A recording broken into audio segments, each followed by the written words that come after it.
नमस्कार दोस्तों, इस वीडियो में हम डिस्कस करेंगे 25 मल्टीपल चॉइस क्वेश्चंस कॉमर्स के।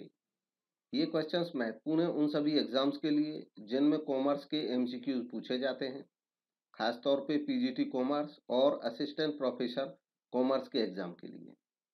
इस पूरी सीरीज में हम 1000 से ज़्यादा एमसीक्यूज डिस्कस करेंगे जो कि कॉमर्स के सभी सब्जेक्ट को शामिल करते हुए हैं। आप स्टार्टिंग से देखेंगे तो अकाउंटेंसी या कॉमर्स या मार्केटिंग, जितने भी टॉपिक्स हैं जो कॉमर्स के एग्जाम्स में पूछे जाते हैं उन सब में से एमसीक्यूज हैं, और ये एमसीक्यूज प्रीवियस एग्जाम्स में आए हुए हैं और इस टाइप के क्वेश्चंस को शामिल किया है जो हमेशा आने वाले हैं, जो फंडामेंटल टाइप के हैं। इनकी क्वेश्चंस की पीडीएफ भी अगर आप लेना चाहते हैं तो वो भी हमारे टेलीग्राम ग्रुप और व्हाट्सएप ग्रुप पे अवेलेबल है।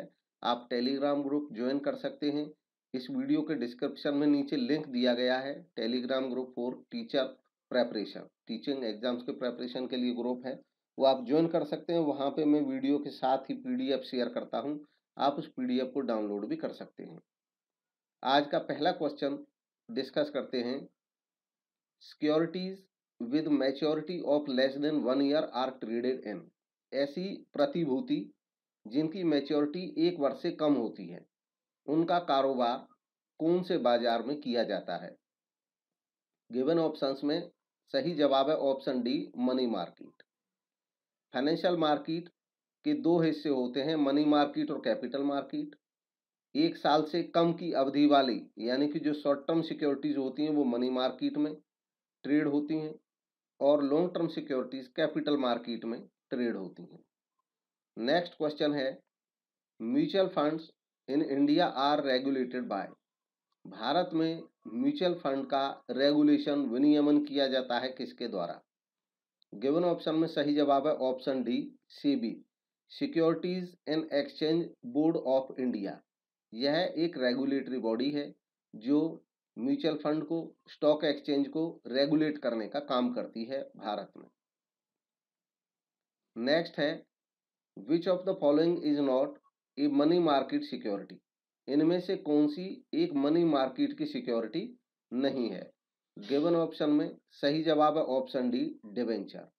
डिवेंचर एक लॉन्ग टर्म लोन होता है, डेट होता है, और इसका जो ट्रेड होता है, एक्सचेंज होता है, वो कैपिटल मार्केट में होता है। बाकी commercial paper, certificate of deposit, treasury bill, ये सभी शॉर्ट टर्म सिक्योरिटीज हैं जिनका ट्रेड मनी मार्केट में किया जाता है। नेक्स्ट है, a contract which gives its owner the right to buy or sell an underlying asset on or before a given date at a predetermined price is called. Question में पूछा गया है कि एक ऐसा कॉन्ट्रैक्ट जो उस कॉन्ट्रैक्ट के ओनर को राइट देता है कि वो चाहे तो खरीद सकता है, चाहे तो बेच सकता है उस एसेट को, जिस एसेट के बारे में ये कॉन्ट्रैक्ट है। गिवन डेट, जो डेट दी गई है उससे पहले या उस डेट पर, और पहले से जो डिटरमाइंड प्राइस है उस प्राइस पर। तो इस सिक्योरिटी को कहा क्या जाता है, ये पूछा गया है। गिवन ऑप्शन में सही जवाब है ऑप्शन सी, ऑप्शन। इसका नाम ही ऑप्शन है, विकल्प कहा जाता है हिंदी में इसको। यह एक विकल्प होता है, यानी कि एक ऑप्शन होता है एक पर्सन के पास कि वो उस ऑप्शन के तहत, उस एसेट को अगर खरीदने का है या बेचने का है, जिस भी टाइप का है, उसको वो एक्सरसाइज कर सकता है, यूज कर सकता है। ये उसके पास एक ऑप्शन होता है, उसकी लायबिलिटी नहीं होती, बल्कि उसके पास ये ऑप्शन होता है, इसीलिए इसको ऑप्शन कहते हैं। नेक्स्ट है, SEBI has made it mandatory for the compliance for the company. SEBI ने इसको आवश्यक कर दिया है कंपनीज के लिए कि वो डिस्क्लोज करेंगे। गिवन ऑप्शन में से आपको देखना है कौन सा सही जवाब है। तो गिवन ऑप्शंस के हिसाब से जो सही जवाब है वो है ऑप्शन ए, क्वार्टरली रिपोर्ट और एनुअल रिपोर्ट। कंपनीज के लिए आवश्यक कर दिया गया है कि वो अपनी तिमाही रिपोर्ट और वार्षिक रिपोर्ट मैंडेटरी है, डिस्क्लोज करेंगे। नेक्स्ट है, the market for raising short term funds is called.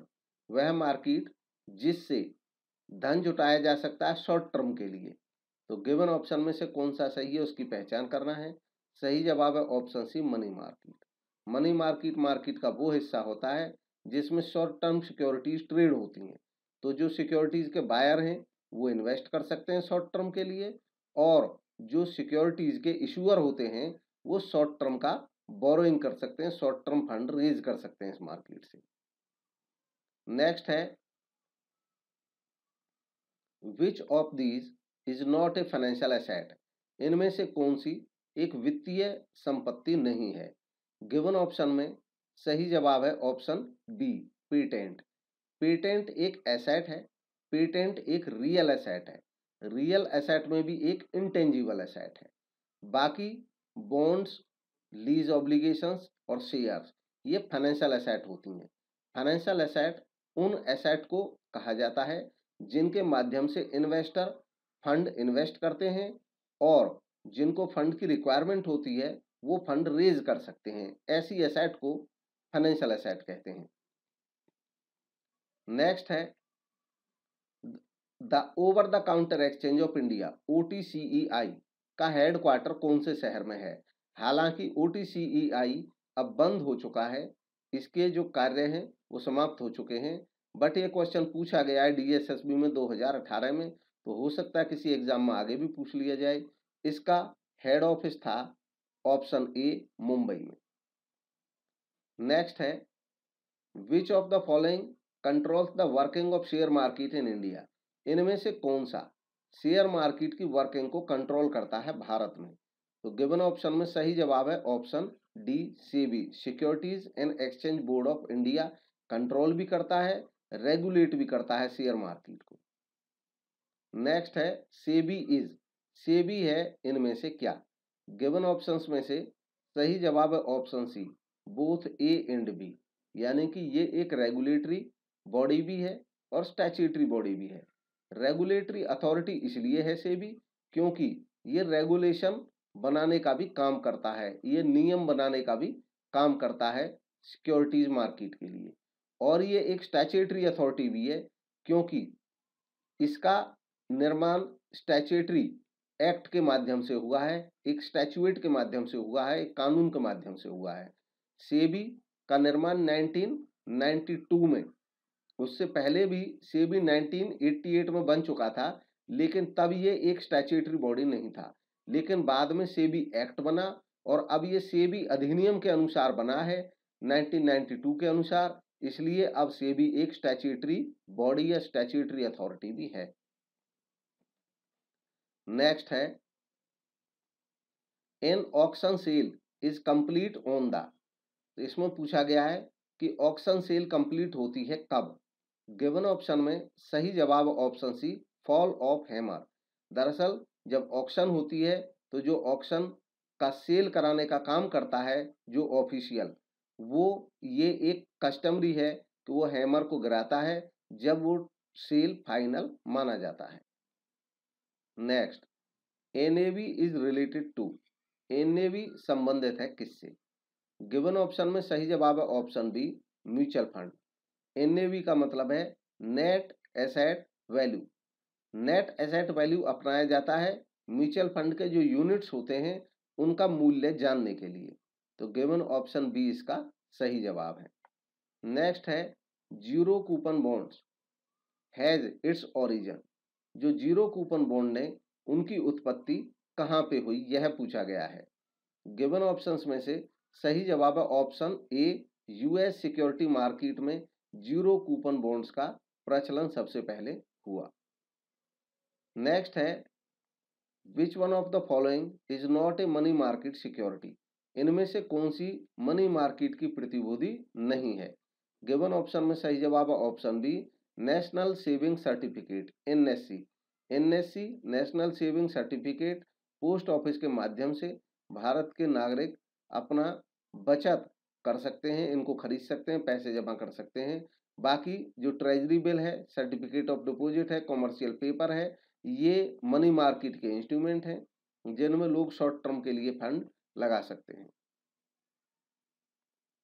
Next है the open ended schemes are. Open ended scheme है क्या? गिवन ऑप्शन में से सही जवाब है option D, open on a continuous basis. Open ended scheme open रहती हैं, म्यूचुअल फंड की स्कीम होती हैं जो लगातार खुली हुई होती हैं, कभी भी कोई व्यक्ति इनमें यूनिट खरीद सकता है और कभी भी यूनिट बेच सकता है। नेक्स्ट है primary and secondary markets. Primary और सेकेंडरी मार्केट, प्राथमिक और द्वितीयक बाजार हैं क्या? इनमें से कौन सा ऑप्शन सही है इनसे रिलेटेड, उसकी पहचान करनी है।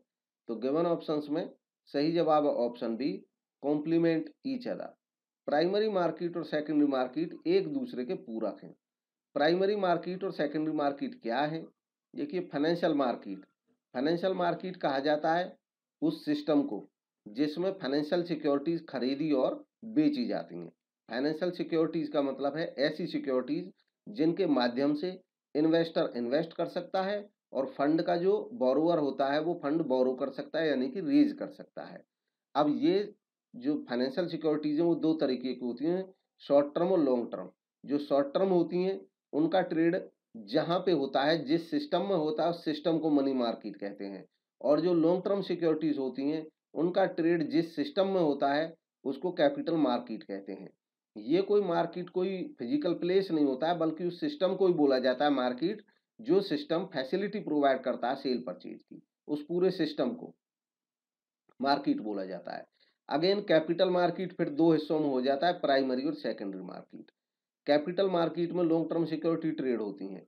जब लॉन्ग टर्म सिक्योरिटीज को फर्स्ट टाइम किसी कंपनी के द्वारा इशू किया जाता है तो उस सिस्टम को प्राइमरी मार्केट कहते हैं। और एक बार जब ये सिक्योरिटीज इशू हो जाती हैं तो जिस कंपनी ने इशू करी, उस कंपनी ने जिन लोगों ने खरीदी वो लोग इन्वेस्टर हो गए। अब उनके पास ये सिक्योरिटी आ गई। अब वो लोग इन सिक्योरिटीज में जब लेन देन करते हैं, खरीद बेच करते हैं, तो उस सिस्टम को सेकेंडरी मार्केट कहते हैं। सेकेंडरी मार्केट में डायरेक्ट कंपनी से कोई सिक्योरिटी ना बेची जाती है ना खरीदी जाती है। सेकेंडरी मार्केट में सब इन्वेस्टर होते हैं, इसलिए सेकेंडरी मार्केट को कई दफे सेकंड हैंड मार्केट भी बोला जाता है। आमतौर पर हम शेयर मार्केट सबसे ज्यादा वर्ड जो यूज करते हैं वो सेकेंडरी मार्केट के लिए करते हैं। ये एक दूसरे के पूरक होते हैं क्योंकि सेकेंडरी मार्केट में सेल परचेज हो सकती है सिक्योरिटीज की। इस विश्वास की वजह से इन्वेस्टर प्राइमरी मार्केट में पैसा लगा देते हैं, क्योंकि उनको पता होता है कि हमने कंपनी के शेयर खरीद भी लिए तो हम आसानी से उनको कभी भी बेच पाएंगे क्योंकि सेकेंडरी मार्केट है। तो इसलिए लोग प्राइमरी मार्केट में शेयर खरीद लेते हैं। और प्राइमरी मार्केट में क्योंकि शेयर बिकता है, यानी कि फर्स्ट टाइम कभी शेयर बिकता है, इसलिए वो बाद में सेकेंडरी में आता है। तो ये एक दूसरे के पूरक हैं। Next, compulsory delisting is due to. Compulsory delisting किस कारण से होती है? देखिए, लिस्टिंग कहा जाता है उस प्रोसेस को जब कोई कंपनी फर्स्ट टाइम अपने शेयर बेचना चाहती है तो वो किसी स्टॉक एक्सचेंज पे, इंडिया के किसी स्टॉक एक्सचेंज पे वो अपने शेयर्स की लिस्टिंग कराती है। लिस्टिंग यानी कि उस शेयर मार्केट में अपने शेयरों को दर्ज कराती है। उस मार्केट में जब शेयर दर्ज हो जाते हैं, लिस्टिंग हो जाती है, उसके बाद ही वो शेयर उस मार्केट में खरीदे बेचे जा सकते हैं। अब कंपलसरी डीलिस्टिंग एक तरह से पनिशमेंट होता है किसी कंपनी के लिए, अगर वो अपने, अब गिवन ऑप्शन में से सही जवाब का आपको चयन करना है। सही जवाब है ऑप्शन ए, अगर वो लिस्टिंग का जो एग्रीमेंट है अगर उसका वायलेशन करती है तो डीलिस्टिंग कंपलसरी तौर पे की जा सकती है। नेक्स्ट है, book building method has been introduced in India. Bharat में बुक बिल्डिंग की जो प्रोसेस है, मेथड है, वो कब शुरू हुआ? बुक बिल्डिंग प्रोसेस होती है जब कोई company first time share market में शेयर इशू करती है तो उस समय प्राइस तय करने का एक तरीका होता है, एक मेथड होता है, book building method. Given option में कौन सा जवाब सही है? सही जवाब है ऑप्शन ए, 1995 में भारत में शुरुआत हुई बुक बिल्डिंग की। नेक्स्ट है, which statement is correct in context to primary market. Primary market के संदर्भ में इनमें से कौन सा स्टेटमेंट सही है यह बताना है। तो सही जवाब है ऑप्शन सी, यह प्रोवाइड करता है funds directly to the corporate world. Corporate world यानी कि कंपनीज फर्स्ट टाइम सिक्योरिटी जब इशू करती हैं तो उस सिस्टम को ही हम प्राइमरी मार्केट बोलते हैं। और उस सिस्टम के तहत सिक्योरिटी सीधे इन्वेस्टर्स खरीदते हैं और इन्वेस्टर्स का जो फंड है वो कॉर्पोरेट यानी कि कंपनीज को मिलता है। नेक्स्ट है, Sensex is calculated using, Sensex की गणना यूज की जाती है किस तरीके से? तो गिवन ऑप्शन में से सही जवाब है मार्केट कैपिटलाइजेशन के आधार पे। देखिए सेंसेक्स क्या है? सेंसेक्स का मतलब होता है सेंसिटिव इंडेक्स, ये एक संवेदी सूचकांक है। और सेंसेक्स वर्ड यूज किया जाता है बॉम्बे स्टॉक एक्सचेंज, यानी कि जो बीएससी है बॉम्बे स्टॉक एक्सचेंज है, उसके शेयर्स के आधार पर बनाया जाता है सेंसेक्स। बीएससी के 30 जो टॉप कैपिटलाइजेशन वाले शेयर होते हैं, जिन कंपनीज का कैपिटलाइजेशन सबसे टॉप पे होता है। मार्केट कैपिटलाइजेशन का मतलब होता है कि एक कंपनी के शेयर्स के मार्केट प्राइस के आधार पर उसकी जो गणना होती है उसको मार्केट कैपिटलाइजेशन कहते हैं। जैसे मान लो किसी कंपनी के 1 करोड़ शेयर हैं और उस कंपनी के शेयर का जो मार्केट प्राइस है वो 10 रुपये है, तो इसका मार्केट कैपिटलाइजेशन हो जाएगा इस कंपनी का 10 करोड़। तो इस हिसाब से ही जिन कंपनीज की मार्केट कैपिटलाइजेशन टॉप पे होती है उन कंपनीज को शामिल किया जाता है सेंसेक्स में। नेक्स्ट है capital market is a market for, capital market एक मार्केट है किसके लिए? तो गिवन ऑप्शन में से जो सही ऑप्शन है उसका चुनाव करना है और वो है ऑप्शन ए, लॉन्ग टर्म फंड के लिए और लॉन्ग टर्म इन्वेस्टमेंट के लिए। जो इन्वेस्टर है वो लंबी अवधि के लिए इन्वेस्ट भी कर सकते हैं कैपिटल मार्केट के माध्यम से, और जिनको लॉन्ग टर्म फंड चाहिए वो फंड बेच सकते हैं। ठीक, ये मार्केट के दोनों पहलू होते हैं। ये मार्केट का वो साइड है जो मार्केट में सिक्योरिटीज इशू करता है, ये मार्केट का वो साइड है जो मार्केट की सिक्योरिटीज को खरीदता है, और ये सिक्योरिटीज लॉन्ग टर्म सिक्योरिटीज होती हैं जो कैपिटल मार्केट में ट्रेड होती हैं। नेक्स्ट है विच of the following is the oldest depository of India, इनमें से कौन सी भारत की सबसे पुरानी डिपोजिटरी है? गिवन ऑप्शन में सही जवाब है ऑप्शन सी, एनएसडीएल। भारत में 2 डिपोजिटरीज हैं, एनएसडीएल और सीडीएसएल। एनएसडीएल डिपोजिटरी है नेशनल स्टॉक एक्सचेंज से अटैच्ड। नेशनल स्टॉक एक्सचेंज में जो लोग ट्रेड करते हैं उनके शेयर्स डिपॉजिट रहते हैं एनएसडीएल पे। और बीएससी से अटैच डिपॉजिटरी है CDSL, Bombay stock exchange. BSc में जो ट्रेडिंग करते हैं शेयर्स की, उनके शेयर्स का फिजिकल जो सर्टिफिकेट मौजूद रहते हैं वो जमा रहते हैं सीडीएसएल के पास। Next, call money is short term finance repayable in, call money एक शॉर्ट टर्म फाइनेंस है जो कि रिपेबल होता है कितनी अवधि में? तो गिवन ऑप्शन में सही जवाब है ऑप्शन ए 1 to 15 डेज में। कॉल मनी एक शॉर्ट टर्म फाइनेंस का तरीका है जिसके माध्यम से बैंक अपने स्टैट्यूटरी लिक्विडिटी रेशियोज को, एसएलआर को या सीआरआर को, कैश रिजर्व रेशियो को मेंटेन करते हैं। नेक्स्ट है the major player in the Indian market, भारतीय मनी मार्केट का मुख्य प्लेयर कौन है, मेजर प्लेयर कौन है, कौन सी संस्था है जो बहुत ज्यादा डील करता है इंडियन मनी मार्केट में? तो गिवन ऑप्शन में सही जवाब है option A, commercial banks. Next और लास्ट क्वेश्चन है आज के वीडियो का, which of the following is a money market instrument, इनमें से कौन सा एक मनी मार्केट इंस्ट्रूमेंट है? गिवन ऑप्शंस में से सही जवाब है option B, certificate of deposit, CD. यह एक शॉर्ट टर्म इंस्ट्रूमेंट होता है, बाकी लॉन्ग टर्म इंस्ट्रूमेंट्स होते हैं। तो आज का वीडियो के ये क्वेश्चन हुए और आप कमेंट के माध्यम से बता सकते हैं वीडियो आपको कैसा लगा। अच्छा लगा तो लाइक जरूर करें और अगर चैनल को अभी सब्सक्राइब